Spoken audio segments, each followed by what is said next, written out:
Saya melihat dari seorang ayah dulu ya.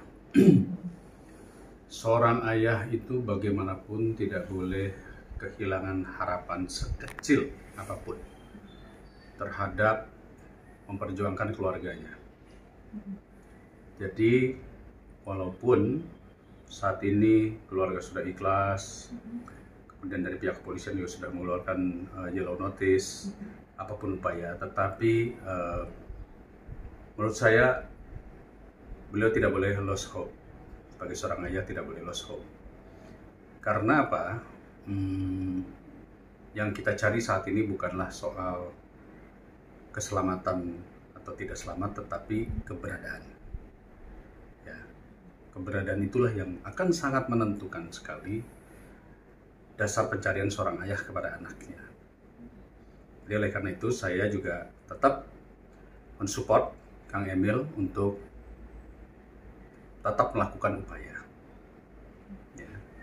Dan yang kedua, tentunya keikhlasan keluarga untuk menerima itu tentu sangat luar biasa sekali. Saya sangat bersimpati, berempati kepada keluarga besar Kang Emil untuk bisa menerima satu kondisi di mana kita harus menyerah. Ya.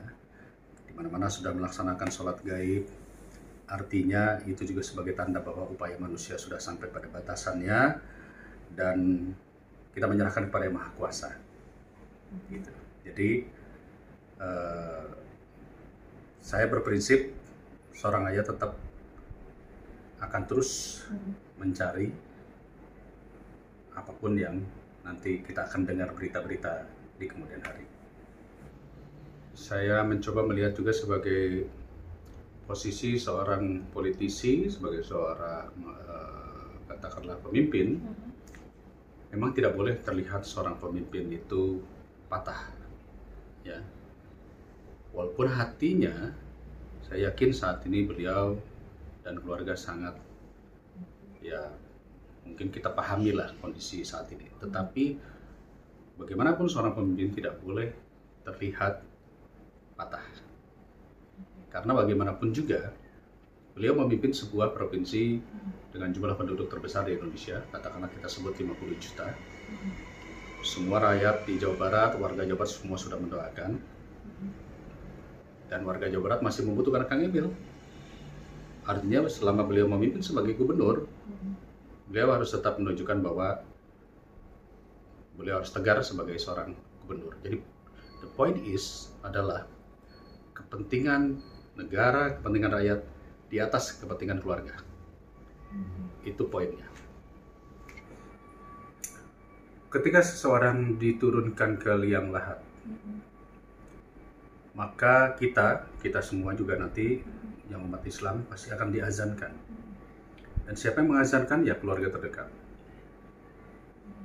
Pada saat kejadian tersebut itu menandakan bahwa beliau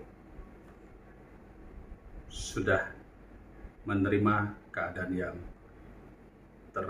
katakanlah mungkin yang terpahit sekalipun. Tetapi kalau saya melihatnya bukan pada saat azan, saya justru tersentuh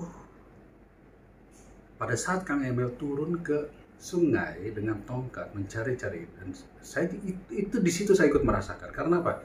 Yaitu yang saya alami ketika saya mencari anak saya dulu juga. Disitulah seorang bapak turun ingin merasakan, walaupun kita tahu mungkin sangat sulit mencari dengan tongkat, tapi itu dia berusaha mengkonekkan energi atau mungkin batin, mungkin ya anak yang berharap untuk bisa bertemu, mudah-mudahan berharap bahwa Tuhan tolong pertemukan saya gitu kira-kira. Dan air sungai yang masih dingin, mungkin sekitar 12-15 derajat Celcius. Jadi itu yang membuat saya proud kepada beliau, gitu. Karena ya tidak mudah, dan pasti sangat dingin sekali, dan ya itulah seorang bapak kepada anak. Kang Emil adalah orang yang ya kita tahu sangat erat sekali bermedsos ya. Beliau juga content creator, tapi saya yakin pada saat itu that's true. Itu Ridwan Kamil yang asli. ya Ridwan Kamil yang asli, yang benar-benar berjuang untuk mencari anaknya, dan I appreciate that very much. Tetapi politisi itu tidak boleh berpikir apa yang dia lakukan saat ini, karena pertanggungjawaban seorang politisi adalah output bagi bangsa dan negaranya ya.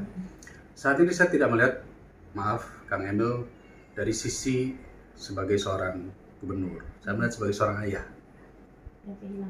yang sangat kehilangan. Ya. Kalau kita berbicara melihat Kang Emil dari sisi sebagai gubernur, tentu kita melihat output daripada kerjaannya, dan itu sangat wajar sekali. Jadi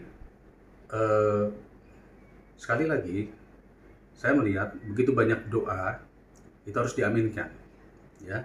Artinya diaminkan tentu yang pertama kepada, saya tidak berani mengatakan mendiang atau almarhum, tetapi karena sudah begitu banyak orang sholat gaib, jadi kita anggap saja Adinda Eril yang mungkin sudah meninggalkan kita saat ini, ya. Dan itu kita aminkan, mudah-mudahan Adinda Eril mendapat tempat yang terbaik, ya. Untuk Kang Emil sekeluarga juga demikian, tempat yang terbaik. Tapi kalau kita berbicara nanti ke depan bahwa rakyat Jawa Barat membutuhkan banyak hal, ya tentu itu adalah bagian daripada pertanggungjawaban seorang gubernur, gitu kan ya. Jadi dua hal yang kita harus pisahkan, satu sebagai seorang ayah, dan satu lagi adalah sebagai seorang pemimpin.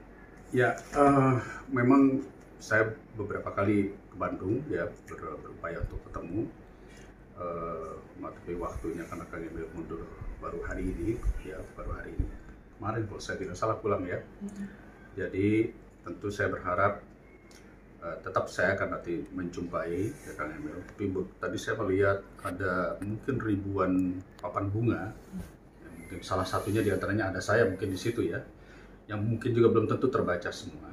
Tapi poinnya adalah doa yang paling tulus dari saya, dan tentu saya harus mengatasnamakan juga sebagai mantan keluarga besar Pramuka Jawa Barat yang pernah bersama-sama Kang Emil ya, ikut mendoakan semoga Kang Emil sekeluarga diberikan kekuatan ya, ketegaran, keikhlasan, sehingga Kang Emil kembali lagi sebagai tanggung jawab sebagai seorang gubernur ya. Pasti saya yakin butuh waktu untuk menetralisir, mengkondisikan, tapi saya yakin Kang Emil adalah orang yang kuat dan orang yang tegar.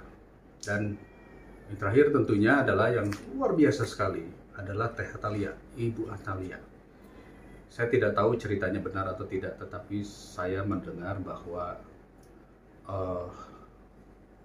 beliau juga ada di tempat, ada di lokasi. Saya belum tahu pasti, tapi kalaupun itu, dan ketegaran Teh Atalia yang sampai saat ini saya lihat itu luar biasa sekali. Saya hormat, saya respect kepada Teh Atalia, dan saya doakan Teh Atalia juga tetap sabar, dan saya tetap ikhlas. Ya, itu dukungan moral support dari warga Jawa Barat. Jadi kalau kita berbicara warga Jawa Barat, tadi saya katakan sangat banyak sekali warga Jawa Barat, tentu dari mulai Bekasi, Depok, sampai Cirebon, sampai Kuningan, dan seterusnya. Tentu pasti saat ini ada yang melakukan sholat gaib, ya, ada yang melakukan mungkin pengajian, ya.